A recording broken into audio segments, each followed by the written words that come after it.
कार्यालयामध्ये बैठक संपन्न झाली। त्यातली पहिली बैठक ही नाणारमध्ये जो बॉक्साईड प्रकल्प त्याची सुनावणी 20 आणि 28 तारखेला होती, त्या संदर्भातली एक बैठक होती। आंबा बागायतदार जे आहेत त्यांना कॅनिंगसाठी चांगला रेट मिळत नाही, ही एक तक्रार होती। त्या आंबा बागायतदारांची एक बैठक होती आणि सारथीचं विभागीय कार्यालय रत्नागिरीमध्ये सुरू करावं या मागणीसाठी एक बैठक होती। अशा 3 बैठका या ठिकाणी संपन्न झाल्या। सुरुवातीचा जो नाणारचा विषय आहे या संदर्भामध्ये आपल्याला माहिती आहे की राजापूर लांजा मतदारसंघाचे स्थानिक आमदार किरण भैया सामंत यांनी सुरुवातीलाच सांगितलं होतं की लोकांची जी भूमिका आहे त्या बॉक्साईडच्या बाबतीमधली तीच माझी भूमिका आहे। आणि त्याच्यानंतर असं एक चित्र निर्माण झालं की पंचायत समितीची राजापूरची आहे तिनं एकमतानं ठराव घातला की ही सुनावणी रद्द करा। आमदार महोदयांची तीच भूमिका होती आणि या संदर्भात आज आम्ही बैठकीचं आयोजन केलं होतं।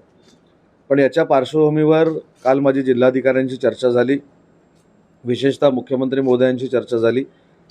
आज 100% तिथल्या खातेदारांनी, एक 2-4 किरकोळ सोडले तर सगळ्या खातेदारांनी विरोधाची पत्र ही कलेक्टर महोदयांना दिलेली आहे आणि या पार्श्वभूमीवर 28 आणि 20ची जी जनसुनावणी होती ती रद्द करण्याचा निर्णय हा प्रशासनाने घेतलेला आहे।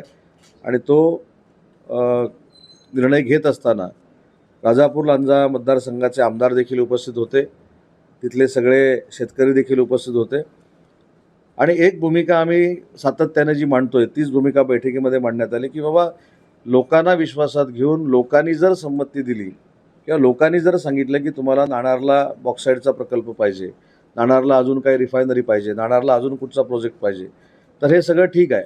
परंतु 100% शेतकरी विरोधामध्ये असताना, 100% बागायतदार विरोधामध्ये असताना अशा पद्धतीचा कुठचाही केंद्र शासनानं प्रकल्प लादू नये अशा पद्धतीची शेतकऱ्यांची जी भूमिका होती त्याच्यामध्ये आम्ही सकारात्मक भूमिका घेतली आणि 20 आणि 28च्या जनसुनावणीला आता स्थगिती देण्यात आलेली आहे। पावसाळ्यानंतर लोकांशी चर्चा करून, मुख्यमंत्री महोदयांशी चर्चा करून या संदर्भातले 100% विरोध जो आहे तो सांगून या सगळ्या गोष्टी पुढे केल्या जातील। परंतु तुर्तास 20 आणि 28 तारखेची जनसुनावणी ही रद्द करण्यात आलेली आहे।